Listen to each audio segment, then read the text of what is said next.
সকাল বেরিয়ে পড়েছি, আর আমি তো এই একটা আউটফিট পরে নিয়েছি আজকে। এরকম টাইপের মানে চুড়িদার প্রথমবার পরলাম, একটা কাট আউটের সুন্দর, এটা মিশো থেকে নিয়েছি। কেমন লাগে জানিও, অনেকদিন আগে থেকে নিয়েছিলাম, এটা আমি পরে পড়াই হচ্ছিল না, কিন্তু আজকে একটা সুন্দর জায়গায় যাচ্ছি, মানে ছোট ট্রিপ কিন্তু স্পেশাল ট্রিপ।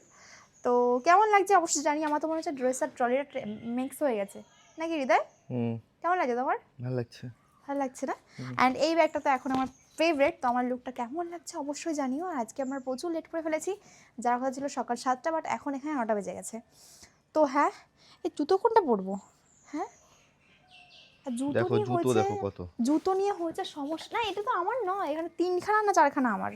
দেখাই তো যাচ্ছে সব তোমার। 1 2 3 4 5 6খানা আমার এখানে। তাহলে 6খানা যদি তোমার হয়, ওইখানে জুতো আসেই সব, তো মানে 7টা থেকে জুতো সব 7টা। হচ্ছে যে পুরনো ঘরে রয়েছে আমার। একদিন দেখাবো, একদিন ব্যাগ আর দেখাবো। জুতো দেখাবো। এটা পরবো পরো, কারণ আমি কমফোর্টেবল পড়তে চাই, প্রচুর হাঁটতে হবে তো ওখানে গিয়ে। দেখো। এটার সঙ্গে মনে হয় চুড়িদারগুলো ভালো যাবে যেগুলো আমি হ্যাঁ নিয়েছি। হ্যাঁ হ্যাঁ হ্যাঁ। কিন্তু এখানে কাদা লেগে গেছে, এটা ও মা, এগুলো কাদা লেগে গেছে দেখো না। ঠিক আছে চলো। চলো গাইস, বেরিয়ে দেখা হচ্ছে। এগুলো কেন দেখাচ্ছ তুমি?